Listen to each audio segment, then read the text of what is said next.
Allah, who is the most beneficious and merciful. Dear students, my name is Muhammad Ikram, and today we are going to discuss about the main topic of the FSC second year math, which is known as equation of the line and its various types. Before starting my lecture, I want to tell you that my topic, the equation of the line and its various types, actually it is comes from the analytical geometry. And the analytical geometry have a great relationship with the term of geometry. So first of all, I am going to define here the term geometry. What is the meaning of the geometry? The meaning of the geometry is that actually the geometry is combination of the two Greek words. First one is geo, second one is metron. The word geo means earth and metron means measurement. So the total definition of the geometry is defined in this way: the measurement of the earth, the measurement of the earth is called geometry. Or you can also define the definition of the geometry in this way: the study of the shapes and their sizes. The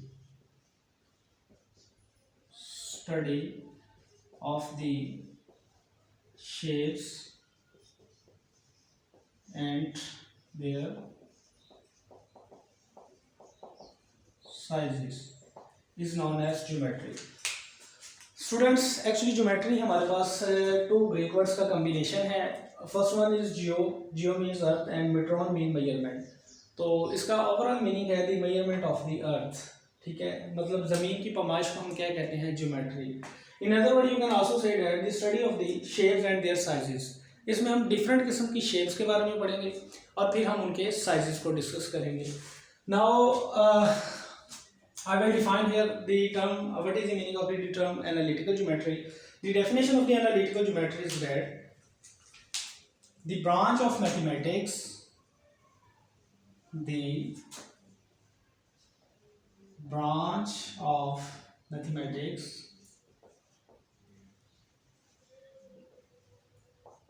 that uses algebra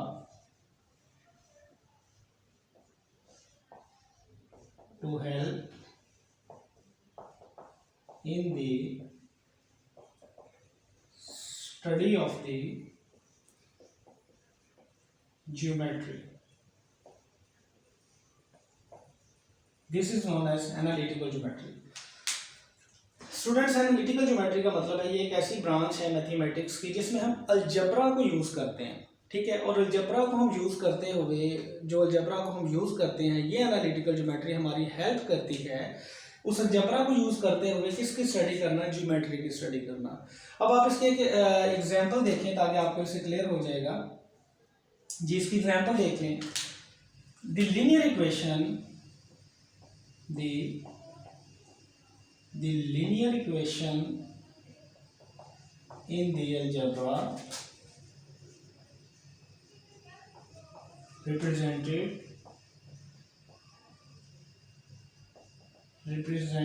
the equation of straight line in the geometry.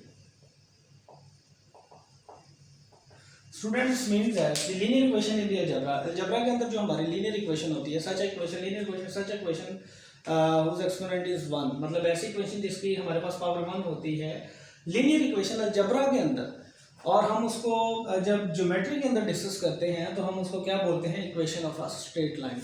Actually students, analytical geometry में हम करते क्या हैं?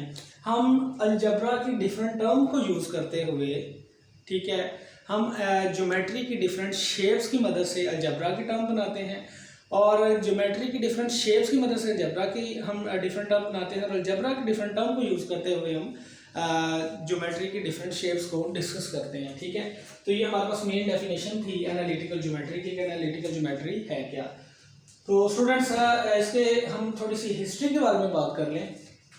History के बारे में अगर हम बात करें तो who was the founder of the analytical geometry, there is a very most important MCQs. Who was the founder of the analytical geometry? The founder of the analytical geometry is René Descartes. Rainy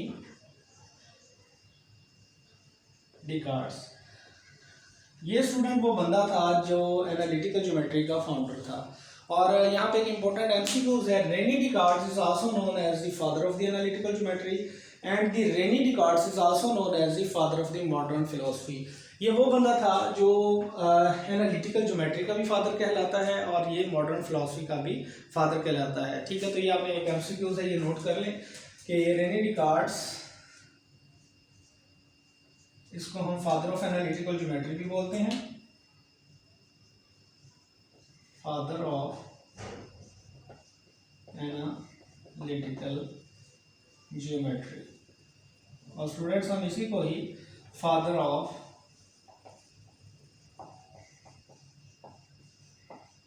modern philosophy भी बोलते हैं। ठीक है, तो ये रेनी डिकार्ड्स था जिसने analytical geometry को इंट्रोड्यूस करवाया था। Students some more working of the René Descartes. मैं यहाँ पे कुछ और डिस्कस करना चाहूँगा। रेनी डिकार्ड्स की कुछ वर्किंग है हमारे पास। तो रेनी डिकार्ड्स की हमारे पास वर्किंग में क्या चीज़ें आ जाती हैं? इसकी वर्किंग में हमारे पास आ जाती हैं बहुत इंपॉर्टेंट चीज़ें हैं। देखें ज़रा इसको। रेनी डिकार्ड्स की वर्किंग में स्टूडेंट्स 3 किस्म की चीज़ें आती हैं हमारे पास। ठीक है, first number, second number and third number. First number पे रेनी डिकार्ड्स ने हमें ये इंट्रोड्यूस करवाया था, इन ऑल अल्फ़ाबेट्स, जितने भी हमारे अल्फ़ाबेट्स हैं, in all alphabets the last 3 alphabets are known as variables. ठीक है, मतलब टोटल अल्फ़ाबेट्स में हमें कैसे पता चला था कि हम सिर्फ एक्स वाई जेड को ही वेरिएबल कहते हैं, हम पी क्यू आर एस को क्यों नहीं वेरिएबल कहते, हम ए बी सी को क्यों नहीं वेरिएबल कहते? तो ये वो बंदा था रेनी डिकार्ड्स जिसने हमें बताया था सबसे पहले कि आपने in all alphabets the last 3 alphabets are known as variables. Last 3 alphabets are known as variables and the first 3 alphabets are known as constants। ठीक है, एंड यही वो बंदा था रेनी डिकार्ड्स जिसने हमें किसी भी वेरिएबल की एक्सपोनेंट फॉर्म पावर लिखने में बताई थी कि इसकी एक्सपोनेंट फॉर्म कैसे लिखते हैं। देखिए स्टूडेंट्स, एक्सपोनेंट फॉर्म में अगर आ जाए, हमें कैसे पता चला शुरू में कि ये एक वेरिएबल है, ये कांस्टेंट है, इसकी पावर हमने इधर लिखनी है, इधर लिखनी है, इधर लिखनी है, इधर लिखनी है। ठीक है, तो ये वो रेनी डिकार्ड्स, ये वो बंदा था जिसने हमें इसकी फॉर्म बताई थी कि आपने एक्सपोनेंट को किस साइड पे लिखना है। तो एक्सपोनेंट किसी भी वेरिएबल के कांस्टेंट के ऊपर हमने राइट साइड पे टॉप के ऊपर एक्सपोनेंट को लिखना था। ठीक है, तो ये थी हमारे पास रेनी डिकार्ड्स की main working. What is analytic geometry क्या होती है, एनालिटिकल ज्योमेट्री क्या होती है।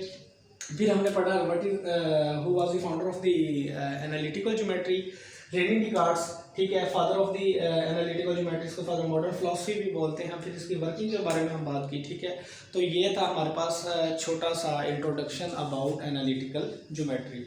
तो स्टूडेंट्स ये देख लें, इसके बाद हम अपने टॉपिक की तरफ आते हैं, equation of line and its various types.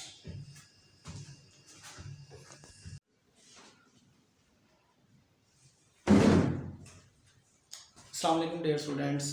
तो हम बात कर रहे थे equation of line and its various types की। तो students, equation of line and its various type में सबसे पहले जो हमारे पास टाइप्स है इक्वेशन ऑफ लाइन की, वो है equation of x axis.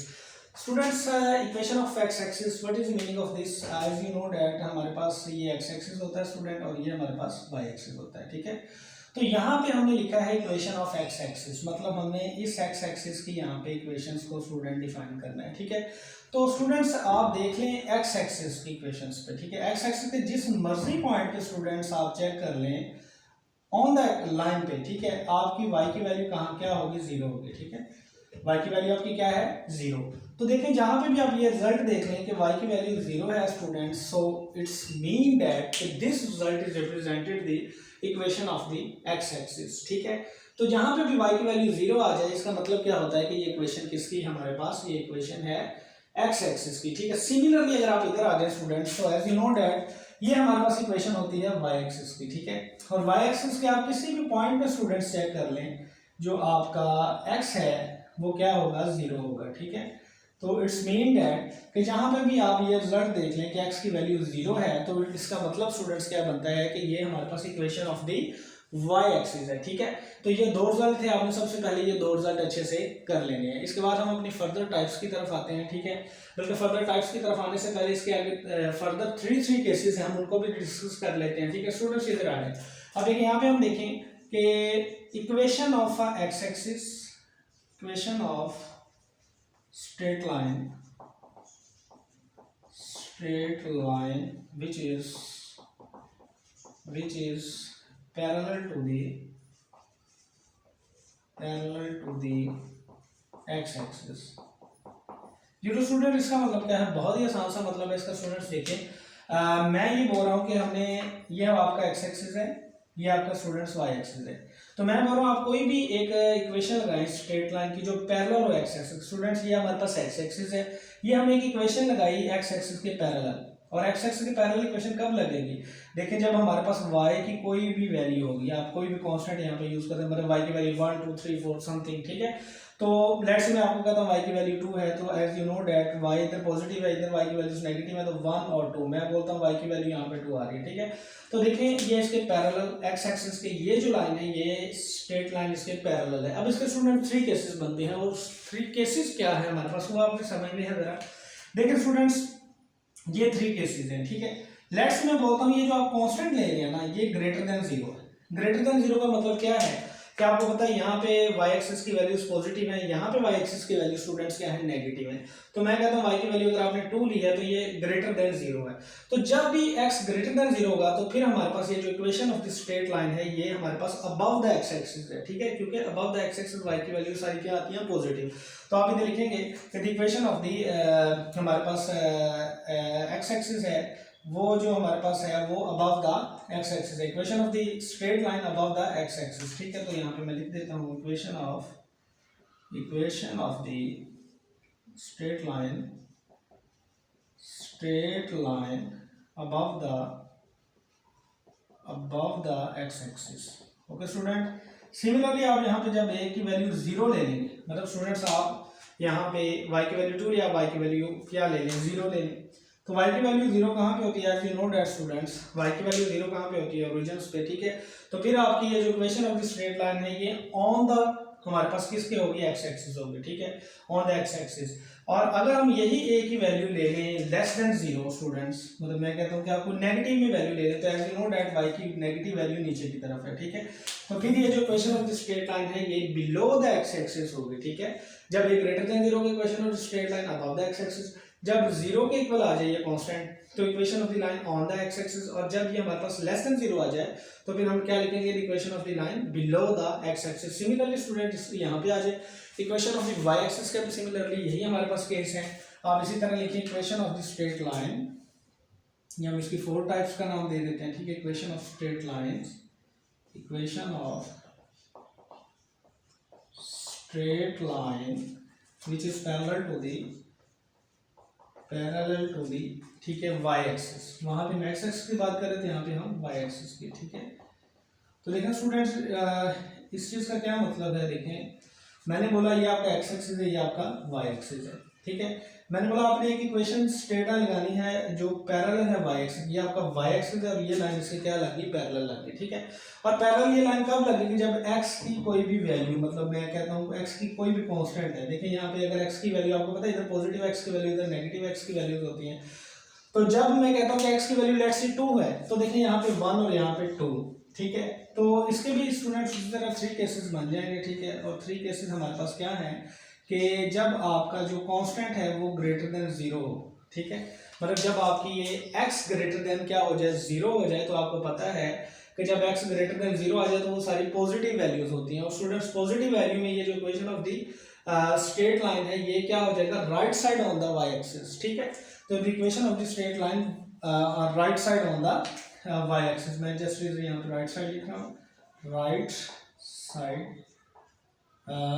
On the right side of the हमारे पास किसके है, y एक्सिस के। ठीक है, सिमिलरली जब ये हमारे पास a ग्रेटर इक्वल टू 0 के इक्वल आ जाए, मतलब जब a की वैल्यू हमारे पास 0 आ जाए, एक्स को मैं बोलूँ 0 है, तो आपको पता है एक्स 0 कहाँ पे होता है, ओरिजिन पे होता है। तो फिर ये जो equation of the straight line है ये हमारे पास ऑन द कहाँ पे होगी, हमारे pass on the x axis हो जाएगी, ठीक है। और जब मैं अगर आपसे बोलूँ कि एक्स की वैल्यू जो ए है ये नेगेटिव है, मतलब लेस देन 0 है, आपको पता है जो एक्स की वैल्यू नेगेटिव है वो सारी इस तरफ होती है, तो फिर हमारे पास लेट्स से मैं आपको कहता हूँ कि यार आप एक्स की वैल्यू ले लें -2, ठीक है। तो देखें ये 1 -1 और ये -2, तो आपकी इक्वेशन ऑफ स्ट्रेट लाइन इधर बनेगी। तो देखें ये फिर हमारे पास क्या बनेगा कि ये जो equation of the straight line है ये स्टूडेंट किस तरफ है, ये हमारे पास left side of the y axis की तरफ है, ठीक है। तो स्टूडेंट्स ये हमारे पास कुछ इक्वेशंस थी जिसको सबसे पहले आपको पता होना चाहिए कि equation of the x axis कैसे निकालते हैं, ठीक है। इक्वेशन ऑफ स्ट्रेट लाइन है जो पैरेलल हो एक्स एक्सिस के, फिर हमने equation of the y axis है, और इसी तरह हमने एक इक्वेशन स्ट्रेट लाइन ली और इसको हमने पैरेलल की किससे किया, वाई एक्सिस के। अब हम स्टूडेंट्स आप इसको नोट कर लें, इसके बाद हम अपने नेक्स्ट टाइप्स की तरफ आते हैं।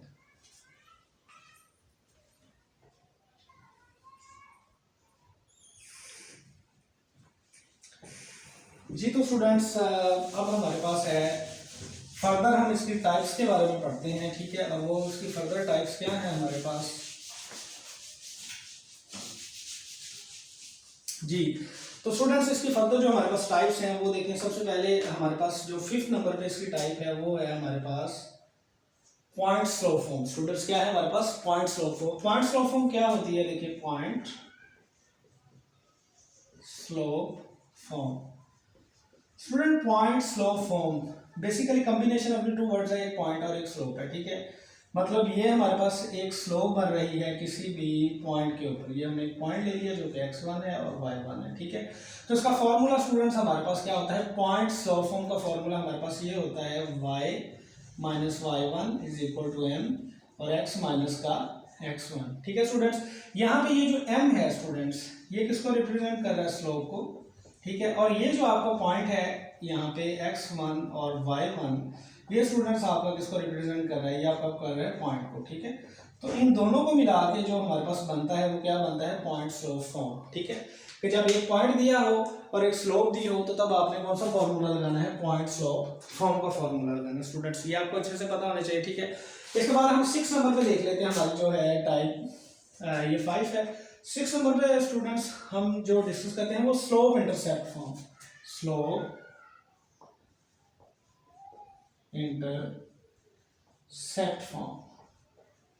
अब स्टूडेंट स्लोप इंटरसेप्ट फॉर्म हमारे पास क्या है, बेसिकली स्लोप इंटरसेप्ट फॉर्म में ये है हमारे पास y is equal to mx plus c, ठीक है स्टूडेंट। अभी डायग्राम में अगर मैं आपको थोड़ा सा बताऊं तो देखें यहाँ पे ये हमारे पास y एक्सिस है, ये x एक्सिस है। तो इस स्लोप में हमें पता होता है कि ये स्लोप जो है वो हमारे पास y एक्सिस के किस पॉइंट पे कट करेगी, ठीक है। मतलब ये जो यहाँ पे m है ये किसको रिप्रेजेंट कर रहा है, स्टूडेंट स्लोप को, ठीक है। और ये जो c है ये स्टूडेंट यहाँ पे किसको कर रहा है, ये y इंटरसेप्ट को शो कर रहा है, क्या कर रहा है, y इंटरसेप्ट को शो कर रहा है। अब what is the meaning of this, it's meaning is that students के हमारे पास y की कोई भी एक पॉइंट है जहां पे ये स्लोप जो है वो सिर्फ y एक्सिस को कट करेगी, ठीक है। इसलिए इसको बोला जाता है स्लोप, ये एक हमारे पास स्लोप है। और इंटरसेप्ट फॉर्म, और इंटरसेप्ट कौन सा है, इस सी को हम y इंटरसेप्ट बोलते हैं, ठीक है। तो इस वजह से y इंटरसेप्ट फॉर्म के y के किसी भी पॉइंट पे स्लोप क्या करती है, कट करती है, ठीक है। तो ये स्टूडेंट्स आपने इसको भी अच्छे से कर लेना है, ठीक है। नंबर 7 पे जो हमारे पास स्टूडेंट आ जाती है इसकी इक्वेशन ऑफ टाइप्स वो है हमारे पास स्टूडेंट सिमेट्रिक फॉर्म। नंबर 7 पे है स्टूडेंट हमारे पास सिमेट्रिक फॉर्म, सिमेट्रिक फॉर्म या इसको स्टूडेंट हम पैरामेट्रिक फॉर्म भी बोलते हैं, parametric form of equation of straight lines, ठीक है। तो पैरामेट्रिक फॉर्म में स्टूडेंट्स हमारे पास होता है बेसिकली पॉइंट स्लोप फॉर्म हमने पढ़ा y is equal to y1 m और x माइनस का x1, ठीक है। तो स्टूडेंट्स जब सिमेट्रिक फॉर्म आ जाती है ना तो आप स्लोप की जगह आपने क्या पुट कर देने हैं, स्लोप की जगह आपने पुट करना होता है टेन अल्फा। टेन अल्फा हमारे पास एक स्लोप का फॉर्मूला है, ठीक है। जी अब अगर हम इसकी वैल्यूज पुट करें, देखें टेन अल्फा की एज यू नोट है स्टूडेंट, टेन अल्फा की वैल्यू हमारे पास क्या होती है, साइन ओवर कॉस। तो ये हमारे पास है x माइनस का x1। अब स्टूडेंट्स को सॉल्व कर लें तो फर्दर हम इसको सिंप्लीफाई करें तो ये साइन अल्फा इधर ठीक है, और ये x माइनस का x1 और cos अल्फा इधर, ठीक है। तो ये जो फॉर्म होती है ये स्टूडेंट हमारे पास क्या आ जाती है, symmetric form of the equation of the straight lines. ये स्टूडेंट आपने अच्छी कर लेनी है, ठीक है, अच्छे से। फिर इसके बाद हमारे पास 8 नंबर पे है, जी स्टूडेंट्स 8 नंबर पे है हमारे पास 2 point slow form, 2 point slow form, 2 point slow form. 2 point का क्या मतलब है स्टूडेंट्स कि ये हमारे पास एक डायग्राम है, देखें कोई भी स्लोप है और वो 2 पॉइंट्स पे हम उसको डिस्कस करेंगे। मतलब ये लेट्स से हम x1 y1 बोल देते हैं और इस पॉइंट को हम x2 और y2 बोल देते हैं, ठीक है। तो इसका फॉर्मूला जो हमारे पास है, मैथमेटिकल फॉर्म है, वो हमारे पास ये है y minus y is equal to y2 minus y1 और x2 माइनस x1 और यहाँ पे x माइनस x1, ठीक है स्टूडेंट। और you can also right this कि y minus y2 minus y1 और x2 माइनस x1 और x माइनस का x2। तो स्टूडेंट्स आप इसको इस फॉर्म में भी राइट कर सकते हैं। इसको हम बोलते हैं 2 पॉइंट स्लोप फॉर्म, ठीक है। इसमें 2 पॉइंट्स आ जाते हैं और एक हमारे पास क्या आ जाती है, स्लोप आ जाती है, ठीक है। ये आपने करना है। नंबर 9 पे जो स्टूडेंट हमारे पास है वो है 2 इंटरसेप्ट फॉर्म स्टूडेंट, वो है हमारे पास 2 इंटरसेप्ट फॉर्म। 9 पे है 2 इंटरसेप्ट फॉर्म। अब इसका स्टूडेंट क्या मतलब है 2 इंटरसेप्ट फॉर्म? 2 इंटरसेप्ट फॉर्म हमारे पास स्टूडेंट ये आ जाता है x over a plus y over b is equal to 1, ठीक है। x ओवर a y और b is equal to 1। Students actually diagram में हम इसको डिफाइन करें तो देखें ये हमारे पास एक ये पॉइंट है और एक ये पॉइंट है, ठीक है। यहाँ पे आप देखें एक पॉइंट है जो x एक्सिस पे ये स्लोप उसको कट करती है और यहाँ पे वो पॉइंट को ये स्लोप y एक्सिस पे कट करती है। इस वजह से इसको बोला जाता है 2 इंटरसेप्ट फॉर्म, ठीक है। तो यहाँ पे ये जो a है स्टूडेंट ये किसको शो करता है, ये हमारा शो करता है x इंटरसेप्ट को, किसको, x इंटरसेप्ट को। और ये जो हमारा b है स्टूडेंट ये यहाँ पे किसको शो कर रहा है, ये शो कर रहा है y इंटरसेप्ट को, ठीक है। क्योंकि ये x एक्सिस पे ये स्लोप इसको कट कर रही है इस पॉइंट पे और ये जो स्लोप है यहाँ पे इसको किस पॉइंट पे कट कर रही है, y एक्सिस के किसी पॉइंट पे कट कर रही है। तो इसलिए b को क्या बोला जाता है, y इंटरसेप्ट फॉर्म। तो ये स्टूडेंट्स ही हमारी टाइप 9। इसके बाद हमारे पास है एक टाइप 10 है जिसको हम नॉर्मल फॉर्म बोलते हैं। और वो स्टूडेंट्स हमारे पास जो नॉर्मल फॉर्म है वो हमारे पास स्टूडेंट क्या है, टाइप 10 है इसकी इक्वेशन ऑफ लाइंस की, ठीक है। वो है नॉर्मल फॉर्म, नॉर्मल फॉर्म जी। तो स्टूडेंट नॉर्मल फॉर्म की जो मैथमेटिकल फॉर्म है वो हमारे पास ये है x cos alpha plus y sin alpha is equal to p, ठीक है। अब p क्या है डायग्राम में आपको समझाया जाए तो ये देखें हमारे पास ये एक स्लोप है और p हमारे पास एक स्टूडेंट वो पॉइंट होता है, ठीक है, ओरिजिन टू पॉइंट p। अब ये p क्या है, ये बेसिकली एक हमारे पास परपेंडिकुलर डिस्टेंस होता है कहाँ से लेके from origin to this point, ठीक है। तो ये थी हमारे पास स्टूडेंट्स नॉर्मल फॉर्म। ये इसकी बेसिक्स टाइप्स थी equation of line and its various types थी, इसकी सारी टाइप्स थी। तो इंशाल्लाह मेरे नेक्स्ट लेक्चर में हम इन सब टाइप्स के क्वेश्चंस को डिस्कस करेंगे फर्दर कि लेट्स से जैसे हमने पढ़ा है कि पॉइंट स्लोप फॉर्म है तो पॉइंट स्लोप फॉर्म के हम एग्जांपल को डिस्कस करेंगे। एक पॉइंट दिया होगा, एक स्लोप दी होगी तो हम उसको इंशाल्लाह उसमें पुट करके आपको क्वेश्चंस भी क्लियर करवा देंगे। तो ये स्टूडेंट्स आपका लेक्चर था equation of line and its various types. तो आई होप आपको बहुत अच्छे से समझ आ गया होगा। तो इसको आप कर लें, इंशाल्लाह मिलते हैं नेक्स्ट वीडियो में। अस्सलाम वालेकुम।